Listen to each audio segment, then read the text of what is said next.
Australia's Uranium Opportunities by Keith Alder. Recorded by Logan Smith with the permission of the Alder family. Chapter 15. The Joint Study with Japan. Mr. Connor announced early in 1974 that discussions had been held with Japan on uranium enrichment, and in November 1974 he announced that the Japanese had agreed to cooperate in a study of enrichment in Australia, which, in principle, Japan would favour as a diversification of supply. He was particularly pleased that the Japanese agreed with the latter statement. We were not surprised. Miles and Alder had obtained the same reaction in Tokyo nearly 4 years earlier. The details of the proposed study had been negotiated by Sir Lennox Hewitt during visits to Japan, and as we found out later, it was to cover future supply and demand for enriched uranium, availability of raw materials, siting and energy costs in Australia, capital requirements, and availability of technology from third countries. Australia and Japan had signed an agreement for cooperation back in February 1972, so the formalities for such a study were already established. However, nothing was done during 1975 to commence the study. We in the AAEC had not been involved in the planning and did not know what was going on. We did hear unofficially that the Minister's Department would carry out the study with the assistance of the AAEC, which did not please us. Then the government changed at the end of 1975, and we still did not know. But in May 1976, the new minister, Mr. J.D. Anthony, confirmed that the study would go ahead, and directed the Commission to proceed with it. Our chairman, Bill Boswell, passed the instruction on to me. The first meeting of experts took place in Tokyo in November-December 1976. I took a team of 4 AAEC officers, Dr. C.J. Clarence Hardy, Mr. Bill Wright, Mr. D.J. Don Mercer, and Mr. A.P. Alan Marks. We were joined by the AAEC liaison officer in the Australian Embassy, Mr. J.J. John Humphreys, and his deputy, Mr. Paul Wilson. John Humphreys had worked for a time on our centrifuge project. Our team was heavily outnumbered by our Japanese counterparts. The Japanese team was led by Dr. Y. Nakamura, a board member of the Power Reactor and Nuclear Fuel Development Corporation, PNC, and included officers from Japanese government agencies as well as from private industry. A second meeting was held in Sydney in April 1977 and was attended by a much larger team from Japan than we were able to send to Tokyo. I recall that there were about 12 in the Japanese team. We had considerable difficulty to get approved to send even 5 of us to Tokyo, because the Overseas Visits Committee in Canberra could not understand why one person would not suffice, supported by staff from the embassy in Tokyo. We did have excellent support from the embassy during our visits to Japan, but they could not take any active role in the discussions of enrichment technicalities or economics. I might add that in all the technical missions I undertook overseas, I found the Australian officers outstandingly helpful, and in most instances the ambassador or high commissioner and staff were genuinely interested in what I was there for, and what we were doing in Australia on the subject of atomic energy. Often a 10-minute courtesy call on His Excellency turned into an hour of discussion, and my colleagues constantly reported similar experiences. Sometimes we felt more appreciated abroad than at home. We went to Tokyo again in November 1977, and the Japanese team came to Sydney for our final discussions and drafting of the study report in April 1978. For both of these meetings, the Japanese team was led by Mr. S. Tamiya, Executive Director of the Japan Nuclear Enrichment and Reprocessing Group. Both teams were pleased with the results of the study and agreed with the conclusions. We were pleased in particular to have a consensus conclusion, for it had not been an easy task. The initial discussions and working papers on the economics of a possible project gave us a lot of trouble, and it was only when we realised the differences in outlook between the two teams that we began to make progress. To put it very simply, the Japanese were aiming at a minimum sale price for the product, and we were aiming at a minimum production cost, not the same thing. The conclusions were that a plant would be a viable proposition with an assured market, although Japan would continue to obtain part supply from other sources. The Japanese said they saw the projected Australian venture as a genuine, independent alternative supply from the USA and others. No firm conclusion was reached on technology transfer. Both countries were working on centrifuge development, and the Japanese started construction on their first pilot plant at about the time the study ended. Both countries were well informed on others' technology, having been present at the Washington talks and members of AAEC. From our point of view, the ideal outcome would have been a partnership between Australia, Japan and Urenco. However, the study report simply vanished into government circles late in 1978, and no more was heard of it. Rightly or wrongly, we came to the view that the reason was the NIH syndrome, not invented here. The study had been a brainchild of the previous Labour Minister and his departmental head, and we felt that it had been carried out under the Liberal government mainly because it would have been embarrassing not to do it. We also felt that the study was too late.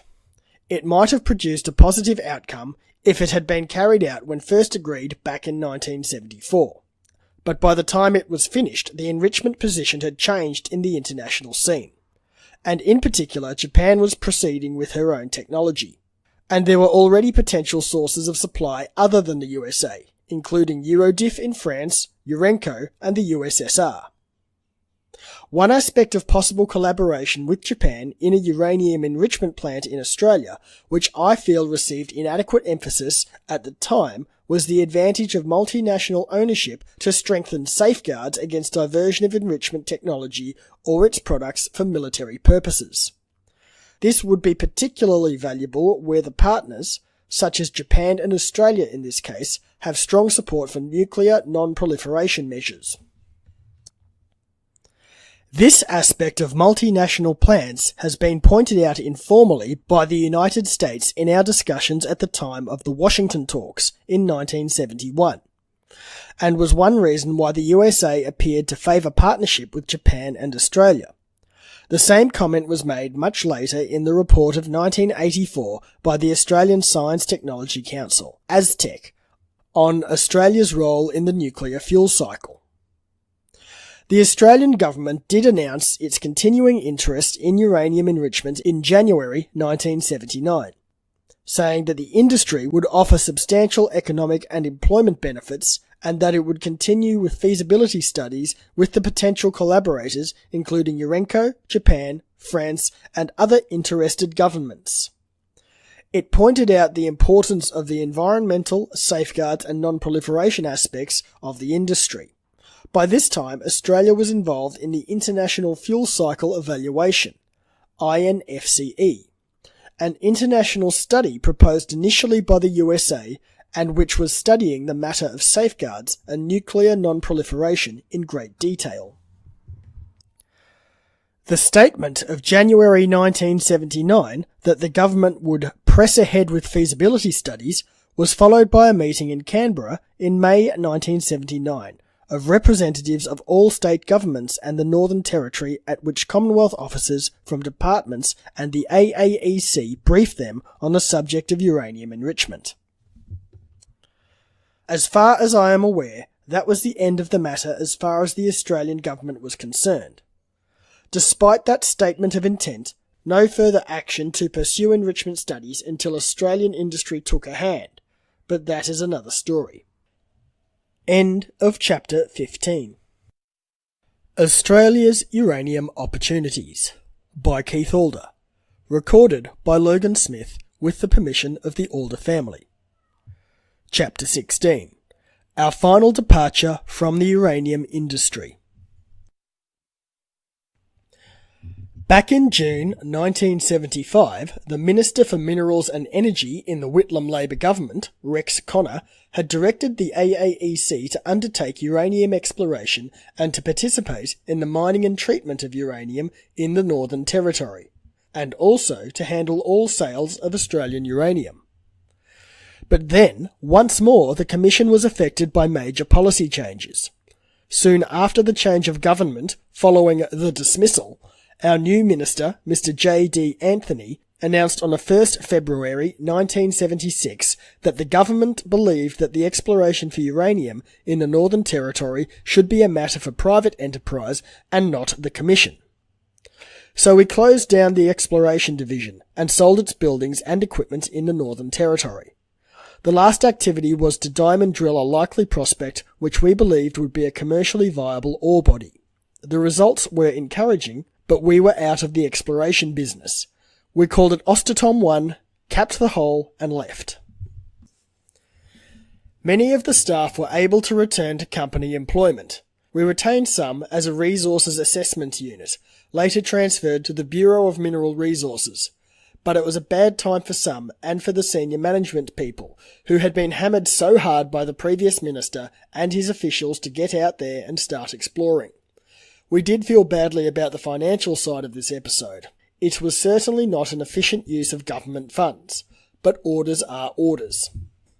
By the time of the policy changes following the dismissal, we were also active partners in the Ranger uranium mine and owned a substantial share, 41.6%, in the Mary Kathleen mine in Queensland, and our involvement in these enterprises continued for some time after we were phased out of exploration.